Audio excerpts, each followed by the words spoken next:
PWCC is a great way to sell your sports cards. If you're looking for a way to support the Cajun Cardboard YouTube channel, consider using the promo code Cajun, all caps, C-A-J-U-N, when you're selling your cards on the PWCC marketplace.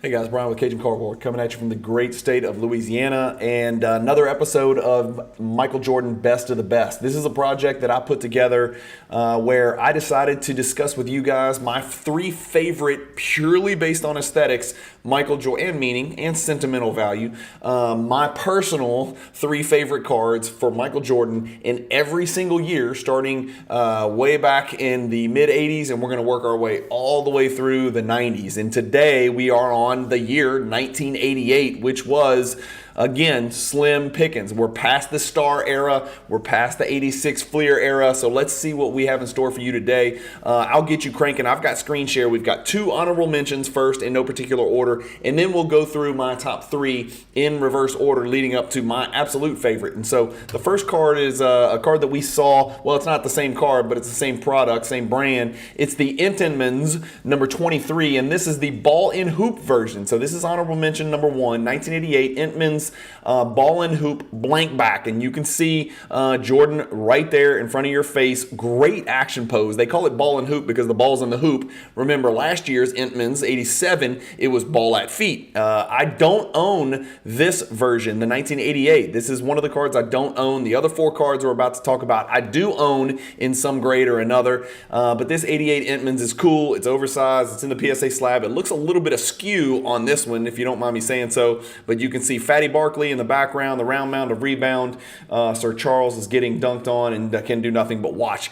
This card, I've got it sorted, 1988 Entman's number 23 by price, and so in history, the highest this card's ever sold for is $26.20 back in 2021. A lot of these sales you're going to see right here were way back in 2021 when the market was just on fire and flaming and on really hot. The card in 9.5 has sold for $1,000 on the nose in the year 2023. So that's a grade and a card that I'm going to keep my eye on because I have the 87 and I need to pair it up with the 1988. Obviously, the next honorable mention card is a card everybody's going to be familiar with. It's the 88 Fleer base card, number 17. Michael Jordan's third base Fleer card. Again, not a rare card. The card has been graded not as much as 86, but damn near it. 28,000 plus between BGS and PSA. Obviously, most of the grading's being done on this card by PSA.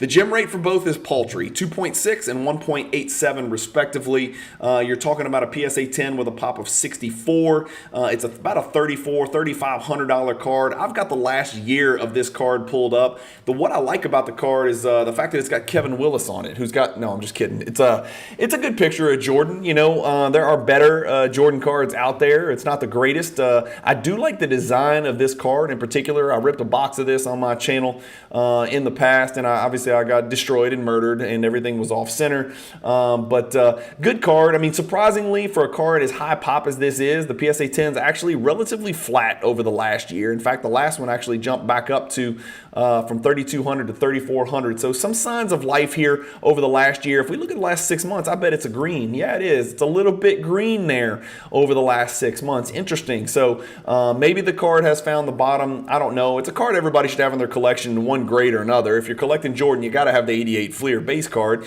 Even if you want to pick it up in a PSA 9, now you're looking at a very affordable $300 card, which is actually up 13% over the last 6 months. The card average sale price is almost exactly $300 on the nose. And then if you really want to dumpster dive like I do with my cards, you can collect it in PSA 8, which is a pop 8,000 plus. That card, okay, go ahead and explain this. The 10's flat, 9's up 13%.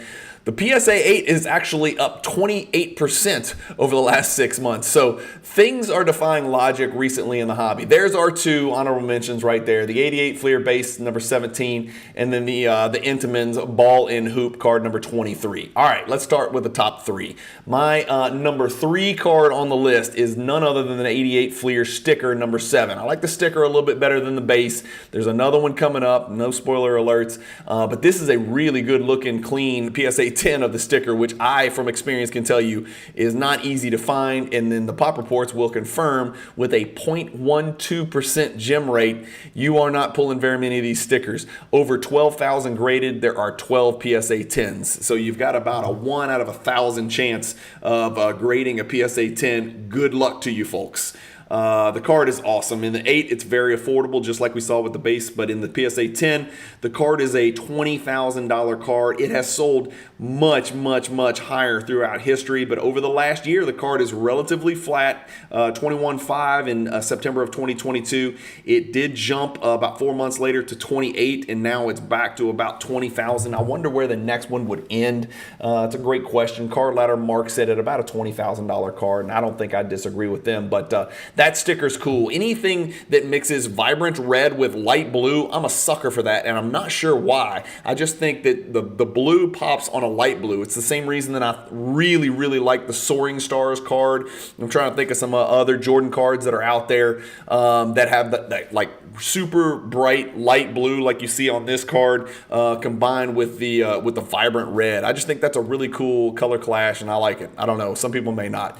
But next, number 2 on the list, not at the top, but number 2 on the list is a card that I just recently picked up in a Gem Mint BGS 9.5. You're looking at the 1988 Kenner starting lineup, Jordan. You know, Jordan's bringing the ball up the court. Thin Jordan, right? Thin Jordan. This is before he got jacked, so his arms look like normal humans. 47.20 last sale for this PSA 10, down 24%, believe it or not, over the last year. If we look at the last 2 years, it's down 68%. This is a card that sold for 15 grand at one point. I want to check all the time to see if it ever got higher. My God, no, 15, 15, and 15. So 3 times this card hit or eclipsed the 15 mark. If we could just get rid of that, it would still be a pretty impressive trend if you went from beginner to end. But the card has definitely been on a downward trend lately over the last 2 years. As I said, significantly down.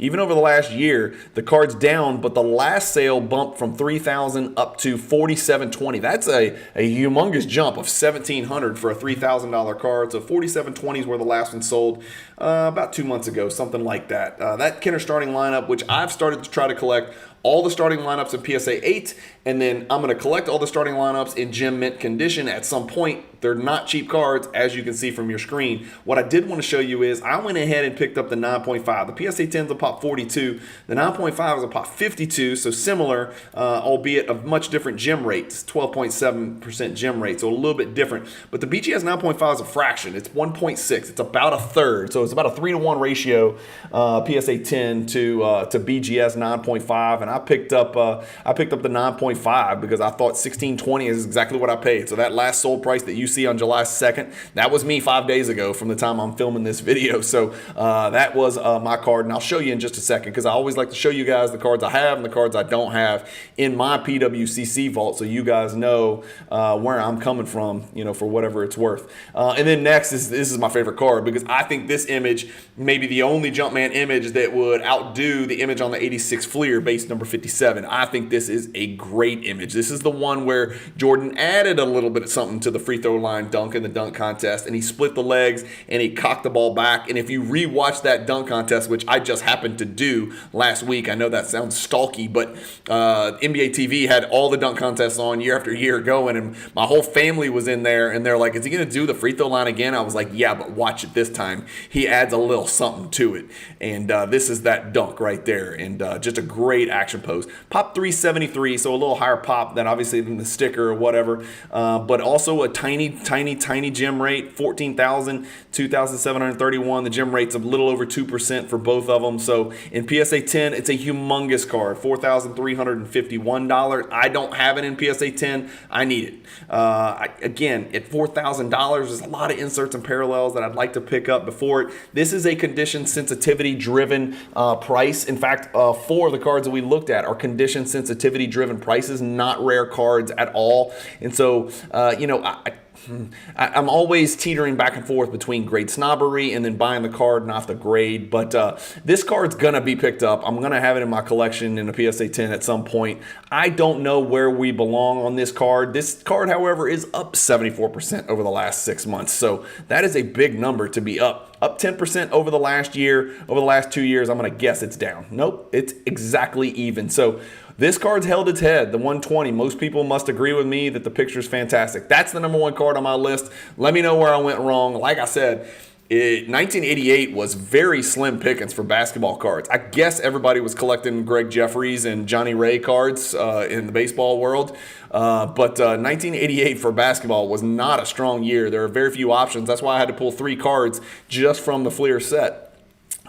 Here's what I have. I've got the 88 Fleer in PSA 10, which is, not a monster, but a card I feel like I have to have if I'm going to make that run for Fleer. 86 all the way through when Fleer stopped making cards. I'm trying to pick up all the Jordan True Base cards in PSA 10. I've got the 86. I've got the 88. The 87, I think I have a BGS 9.5, so I'll have to rectify that because I'm too OCD, and if I'm going to post a picture of every Jordan Fleer base card in PSA 10, I got to have a 10. I can't have a 9.5. The next one I have is I have the 120 in a PSA 8, obviously, in my budget Jordan PC collection. I have the sticker in a PSA 8 as well. That's the one that's really going to hurt because like we looked at with the sticker, you're talking about a $20,000 card in PSA 10, and you're literally just buying the grade. This is a card that's been graded over 12,000 times, so you are literally paying 20 grand for a grade, and I just don't know if I have it in me. I'm a grade snob, but damn, that's a lot of money for a grade.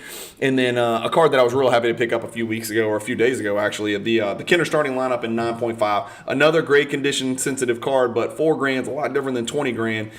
So you kind of make sacrifices in the hobby, just depending. And this is a good looking 9.5 copy, if I do say so myself. The centering is exceptional. Even the centering on the back is very, very good. Not any browning around the edges, which is a common malady of these cards. And look at Jordan's numbers right there. That 86-87 year, he averaged 37.1 points per game on 48% shooting. That's pretty nutso.